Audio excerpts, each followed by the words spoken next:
আসসালামু আলাইকুম ওরহমতুল্লাহি ওয়া তাআলা ওয়া বারাকাতুহু। সম্মানিত মুসলিম সমাজ, আজকে আমি আপনাদের সম্মুখে কিছু ইম্পর্টেন্ট গুরুত্বপূর্ণ সংক্ষিপ্ত আলোচনা করব ইনশাআল্লাহ।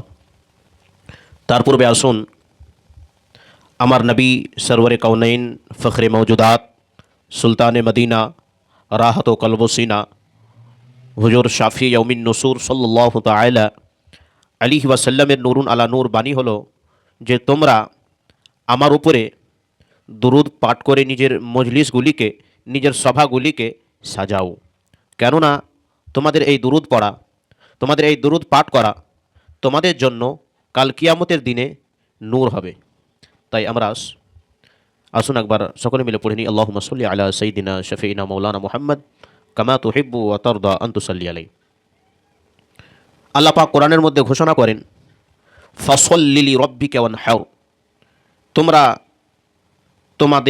তোমার রবের উদ্দেশ্যে নামাজ পড়ো এবং কুরবানি করো।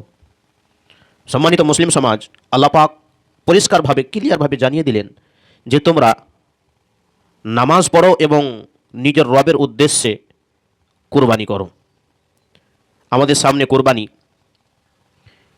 আমরা কুরবানি তো করি বটেই, আমাদের নিয়ত খালিস থাকে, আমাদের পরিষ্কার নিয়ত থাকে কুরবানি করার। আমরা আল্লাহর সন্তুষ্টির জন্য, আল্লাহ তাবারাকা ওয়া তাআলার রাজা হাসিল করার জন্য কুরবানি করি, কিন্তু আমরা কিছু মশলা মশাইল তারিকা না জানার কারণে আমাদের কুরবানিতে অনেক ভুল হয়ে থাকে। অনেক নিয়ম বলি আমরা শরীয়তের খেলাফে করে থাকি।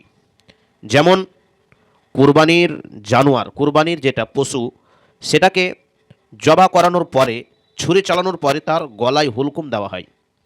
এটি শরীয়তের মধ্যে, বাহারি শরীয়তের কিতাবে লেখা আছে যে একটি পশুকে জবাই করার পরে তার গলায় ছুরি দিয়ে হুলকুম দেওয়া, এটা একটি নাজায়েজ আমল।